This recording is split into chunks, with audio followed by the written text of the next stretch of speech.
Hello guys, today we discuss about bone marrow and blood cells. How many type of bone marrow, how many type of blood cells.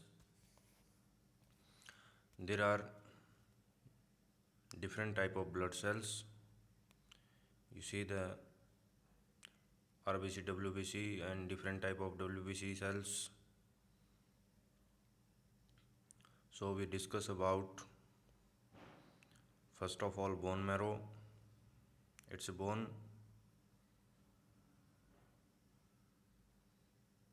और bone के अंदर जो red colour का spongy material होता है उसको हम bone marrow कहते हैं। कौन सा बोन मैरो? बोन मैरो भी टू टाइप का होता है। इसको कहते हैं हम रेड बोन मैरो। जो रेड कलर का बोन मैरो होता है उसको कहते हैं रेड बोन मैरो, जो हमारी बॉडी में सेल्स की प्रोडक्शन करता है उसको बोलते हैं रेड बोन मैरो। और उसके अलावा जो ये येलो बोन मैरो होता है, सेकंड जो बोन मैरो होता है वो होता है yellow bone marrow. Yellow bone marrow क्या है? रेस्ट बोन मैरो होता है जब हमारी बॉडी को इमरजेंसी ब्लड सेल्स की रिक्वायरमेंट होती है या बहुत सारा ब्लड लॉस हो जाता है, तो उस कंडीशन में जो येलो बोन मैरो है वो रेड बोन मैरो में कन्वर्ट होकर ब्लड सेल की प्रोडक्शन करता है। ठीक है। और ब्लड सेल्स जब बोन मैरो में मैच्योर होने के बाद फिर वो हमारी ब्लड स्ट्रीम में चले जाते हैं, हमारे क्लोज सिस्टम में मूव कर जाते हैं। तो सबसे पहले बात आती है रेड ब्लड सेल की। ठीक है। रेड ब्लड सेल जिसको हम आरबीसी भी बोलते हैं, एरिथ्रोसाइट भी बोलते हैं। ठीक है। तो इसके बारे में हम जानेंगे। जो इसका साइज है वो है 6.5 टू 8 माइक्रोन मीटर। जो इसका साइज है वो क्या है? 6.5 टू 8 माइक्रोन मीटर। अब सेकेंड थिंग, इसका साइज जो हमें पता चल गया, इसका जो लाइफ स्पेन है वो है 120 डेज। ठीक है। ये इसका साइज हो गया 6.5 टू 8 माइक्रोन मीटर। और इसका जो फंक्शन है ये क्या करता है? O2 को कैरी करता है और CO2 को भी कैरी करता है, ट्रांसपोर्ट का काम करता है। यानी कि O2 को हमारे लंग्स से लेकर टिश्यू तक पहुंचाता है और CO2 को टिश्यू से लेकर वापस लंग्स तक लेके आता है। ये सर्कुलेशन में चलता रहता है। तो इसके बाद बारी आती है थ्रोम्बोसाइट की, यानी प्लेटलेट। थ्रोम्बोसाइट क्या है? इसको हम प्लेटेट भी बोलते हैं और ये हमारी बॉडी के में जो ब्लड सेल्स है उसमें सबसे स्मॉलेस्ट सेल होता है। इसका साइज जो है 2 टू 4 माइक्रोन मीटर होता है। इसका साइज क्या होता है? 2 टू 4 माइक्रोन मीटर। ठीक है। तो ये क्या है? सबसे स्मॉलेस्ट सेल होता है और इसका फंक्शन क्या है? ये हमारी कोगुलेशन में हेल्प करता है। ब्लड कोगुलेशन फैक्टर को बाइंड करने में, ब्लड कोगुलेशन में ये हमारी क्या करता है? हेल्प करता है।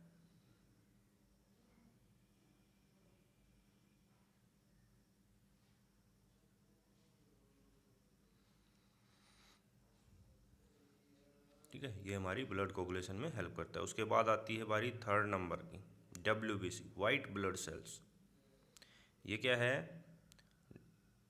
5 टाइप के सेल्स होते हैं, डिफरेंट 5 टाइप के सेल्स होते हैं जिनको मॉर्फोलॉजी के आधार पर हम अलग अलग डिवाइड कर सकते हैं। ठीक है।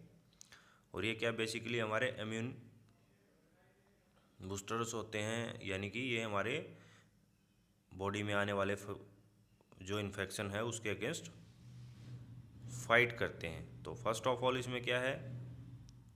न्यूट्रोफिल, सेकंड है इस्नोफिल, थर्ड है बेसोफिल, फोर्थ है लिम्फोसाइट, फिफ्थ है मोनोसाइट।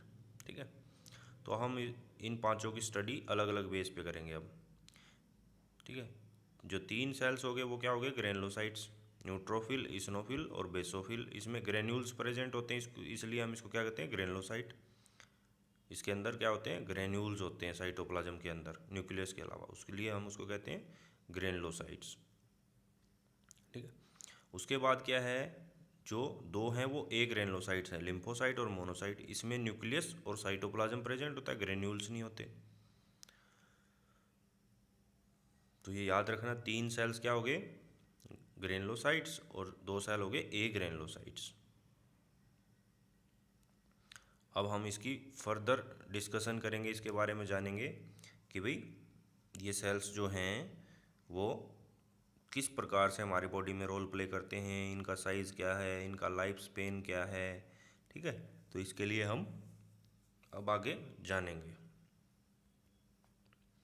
तो फर्स्ट है हमारे पास न्यूट्रोफिल। ठीक है, न्यूट्रोफिल फर्स्ट ऑफ ऑल हम देखेंगे कि ये क्या है, परसेंटेज इन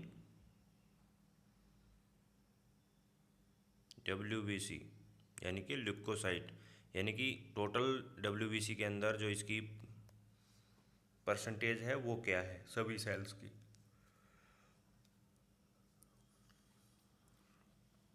तो फर्स्ट ऑफ ऑल हम जो इसकी परसेंटेज है वो क्या है, 60 to 75% ये क्या है हमारी बॉडी में नॉर्मल रेट में प्रेजेंट होता है।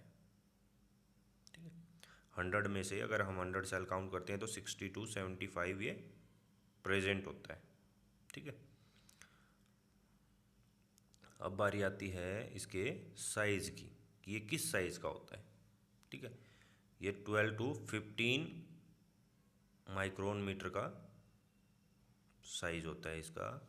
जो मॉर्फोलॉजिकल हम स्ट्रक्चर देखेंगे, अगर हम उसके साइज़ की बात करें तो इसका साइज़ होता है 12 to 15 माइक्रोन मीटर। ठीक है,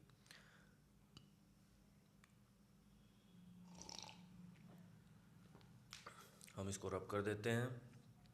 तो अब हम यहाँ पे लिखेंगे फंक्शन कि भाई जो वाइट ब्लड सेल्स हैं उनके फंक्शन क्या है, वो क्या रोल प्ले करते हैं हमारी बॉडी में।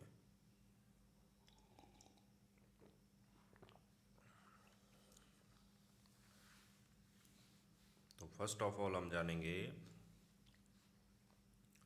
कि न्यूट्रोफिल के फंक्शन क्या है, क्या रोल प्ले करता है न्यूट्रोफिल। वैसे तो जितने भी ये सेल्स हैं हमारे, ये डिफेंस मैकेनिज्म का काम करते हैं। ये मैंने आपको पहले बताया कि ये क्या काम करते हैं, डिफेंस मैकेनिज्म का काम करते हैं।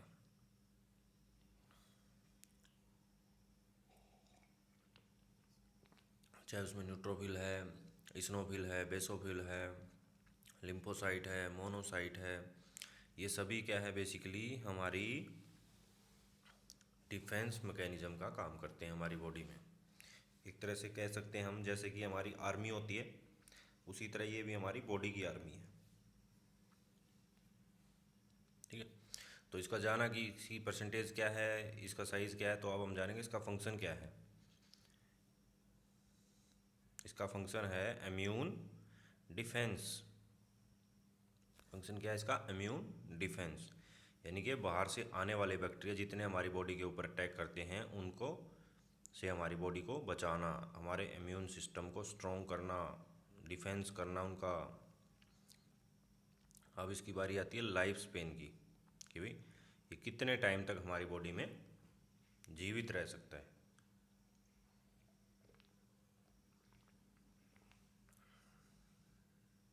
ये कह लीजिए कि इसका जो एक सेल का लाइफ स्पेन है वो कितना है, 7 आवर्स, यानी कि ये प्रोडक्शन के बाद 7 आवर तक ही हमारी बॉडी में वर्क करता है। उसके बाद ही अपने आप हमारी बॉडी जो है इसको डिस्ट्रॉय कर देती है और ये दोबारा से प्रोसेस में आता है, नए न्यूट्रोफिल बनने स्टार्ट हो जाते हैं, इसी तरह बनते रहते हैं। ठीक है, और इसके बाद हम बात करेंगे इस्नोफिल की। इस्नोफिल क्या है बेसिकली, इसका जो परसेंटेज है 2 to 6 है। इसका साइज़ भी जो है 12 to 15 माइक्रोन है, सेम साइज़ न्यूट्रोफिल का है, वही इसका साइज़ है।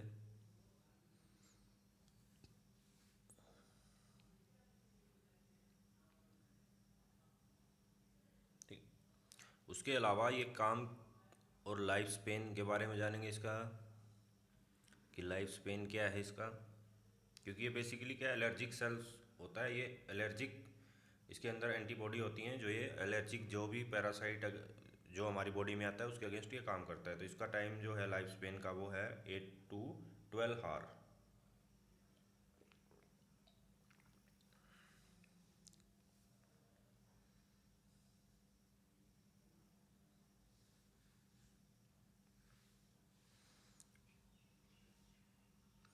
और ये डिफेंस अगेंस्ट पैरासाइट, यानी कि ये पैरासाइट के अगेंस्ट काम करता है। जैसे लाइक मलेरिया पैरासाइट हो गया, ठीक है, तो उसके अगेंस्ट ये फाइट करता है। इसका फंक्शन क्या है? डिफेंस अगेंस्ट पैरासाइट, ठीक है। तो एक बार दोबारा से रिपीट करते हैं। इस्नोफिल की जो है 2 to 6% है इसका साइज़ तो 12 to 15 माइक्रोन मीटर है, लाइफ स्पेन 8 to 12 आवर है, और इसका डिफेंस अगेंस्ट पैरासाइट, ये पैरासाइट के अगेंस्ट काम करता है। अब बात आती है बेसोफिल की। बेसोफिल क्या होते हैं? लेस देन 1% होता है हमारी बॉडी में, ठीक है। इसको हम 0 to 1% भी लिख सकते हैं, या फिर लेस देन 1% भी हम इसको लिख सकते हैं, ठीक है। क्योंकि ये हमारे ब्लड सेल्स में, जो वाइट ब्लड सेल्स हैं उसमें सबसे नीचे होता है, सबसे कम इसकी काउंटिंग होती है। ये बेसिकली हिस्टामिन और हमारी बॉडी में इंसुलिन की प्रोडक्शन करता है, ठीक है। तो इसके साइज़ के बारे में जानेंगे। जो इसका साइज़ है वो है सेम, इसका साइज़ भी सेम है, ठीक है। और जो इसका लाइफ स्पेन है वो थोड़ा सा इंक्रीज है, यानी कि जो न्यूट्रोफिल और इस्नोफिल का हमने लाइफ स्पेन देखा है उससे थोड़ा सा इंक्रीज है, क्योंकि ये few hour to few days तक ये हमारी बॉडी में सरवाइव कर सकता है। Few hour to few days तक ये हमारी बॉडी में सरवाइव कर सकता है,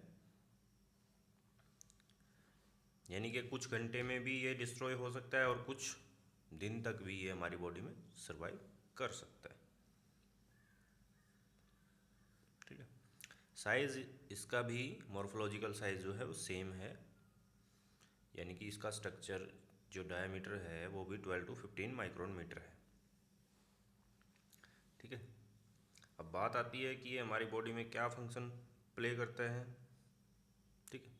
तो ये क्या करता है? हिस्टामिन, इंसुलिन, इनको मेंटेन करता है, ठीक है। उसके बाद ये भी, क्योंकि बेसिकली ये सारे के सारे सेल्स जो हैं हमारे इम्यून डिफेंस का काम करते हैं, यानी बाहर से आने वाले एंटीजन को डिस्ट्रॉय करने का काम करते हैं, उनको इनग्लोब करते हैं, उनको डिस्ट्रॉय करते हैं, ठीक। तो इसी वजह से हम इनको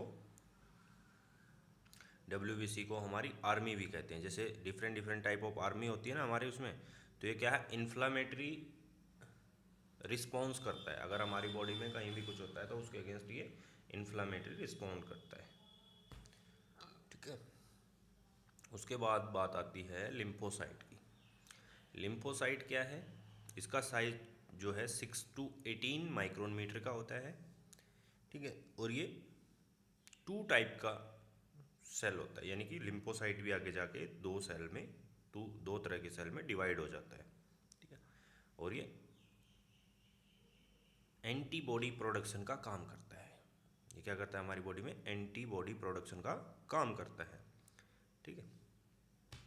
क्योंकि इसमें जो T सेल्स और B सेल्स हैं वो दोनों का साइज़ डिफरेंट होता है, इसलिए इसका जो माइक्रोन मीटर है साइज़ का वो 6 to 18 है। T सेल्स है, T सेल्स क्या करता है? हेल्पर सेल्स होते हैं T सेल्स, और B सेल्स होते हैं प्रोडक्शन करने वाले। B सेल्स क्या करते हैं? एंटीबॉडी की प्रोडक्शन करते हैं। और T सेल्स क्या होते हैं? ये सेलुलर इम्यून को रिस्पॉन्ड करते हैं, यानी कि जो सेल्स हैं यानी अदर सेल्स हैं उसको हेल्प करते हैं। बी सेल की प्रोडक्शन में भी हेल्प करते हैं, एंटीबॉडी की प्रोडक्शन में भी ये हेल्प करते हैं, ठीक है।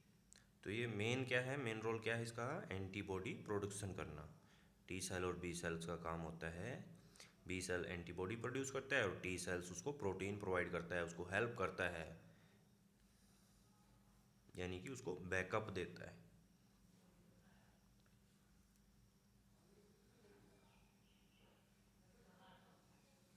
तो ये क्या हो गए? They are memory cells. ये क्या होते हैं? मेमोरी सेल्स होते हैं जो कई सालों तक हमारी बॉडी में लाइव रहते हैं, यानी जीवित रहते हैं। टी सेल्स और बी सेल्स को हम क्या कह सकते हैं? ये क्या होते हैं? मेमोरी सेल्स होते हैं जो हमारी बॉडी में जीवित रहते हैं। मेमोरी सेल क्यों बोलते हैं? क्योंकि एंटीबॉडीज़ ये एंटीबॉडीज़ का प्रोडक्शन का काम करते हैं। तो एंटीबॉडी क्या होती है, किसी भी मैकेनिज्म हमारी बॉडी में जब कोई आता है, वायरस आता है, तो उसके अगेंस्ट वो फाइट कर लेती है और अपना एक मैकेनिज्म तैयार करती है कि इस टाइप का कोई भी वायरस आता है तो हम उसके अगेंस्ट फाइट करके उसको डिस्ट्रॉय करेंगे, उसको इनगल्फ कर लेंगे, खा लेंगे, उसको मार देंगे। तो ये क्या है, इसलिए हम इसको मेमोरी सेल बोलते हैं, क्योंकि ये याद रखते हैं कि इस टाइप का अगर बैक्टीरिया आता है तो वो हमारी बॉडी के लिए हार्मफुल है और हमें उसको डिस्ट्रॉय करना है। ठीक है। अब बात करते हैं मोनोसाइट की। मोनोसाइट क्या है, इन सभी सेल्स में सबसे बड़ा सेल है। स्ट्रक्चर के हिसाब से देखा जाए तो ये बड़ा सेल है। इसको हम शू शेप सेल या फिर बीन शेप सेल भी बोल देते हैं, क्योंकि इसका जो न्यूक्लियस होता है बीन टाइप होता है, या फिर हॉर्स शेप भी बोल देते हैं, क्योंकि हॉर्स के पैर के जितना भी इसका हमें न्यूक्लियस कई बार दिखाई देता है। ठीक है। तो ये साइज़ में क्या है, 12 to 20 माइक्रोन मीटर। जो इसका साइज़ है वो 12 to 20 माइक्रोन मीटर है। ठीक है। और ये जो काउंटिंग में है वो 2 to 10 या 4 to 10 भी हम इसको परसेंटेज में काउंट करते हैं। ठीक है। जो इसका मैकेनिज्म होता है वो फ्यू हावर टू 3 डेज होता है, यानी कि अगर हमारी बॉडी में इन्फेक्शन बहुत ज़्यादा है तो ये कुछ घंटों में भी उसको डिस्ट्रॉय कर सकता है, यानी कि फिर ये खुद भी डिस्ट्रॉय हो जाता है, या फिर ये नॉर्मली जो है वो 3 डेज तक हमारी बॉडी में प्रेजेंट रहता है, अलाइव रहता है। और इसका बेसिकली काम क्या है, सर्विलेंस इम्यून सर्विलेंस, यानी कि इम्यून सिस्टम की सर्विलेंस करना मतलब निगरानी रखना। ठीक है। तो एक तरह से कह सकते हैं कि हमारे जो ये वाइट ब्लड सेल्स हैं उसमें ये क्या है, कैमरे का काम भी करता है, इम्यून सर्विलेंस करता है कि भी कहाँ पे सिस्टम ठीक है, कहाँ पे ठीक नहीं है। ठीक है। तो इस तरह से आज हमने जाना बोन मैरो और different type of blood cell के बारे में। तो नेक्स्ट लेक्चर में हम गाइस जानेंगे कि किस टाइप से ये आगे प्रोडक्शन होती है, किस टाइप से इनका लाइफ स्पेन चलता है। सो गाइस नेक्स्ट वीडियो के लिए आप डिस्क्रिप्शन बॉक्स में जाके अपना लिंक दे सकते हैं। ठीक है। तो इस तरह से हम इसको समझेंगे। ठीक है। WBC RBC क्या है, तो प्लेटलेट क्या है, इसका रोल क्या है, और ये कितने टाइप से काम करते हैं।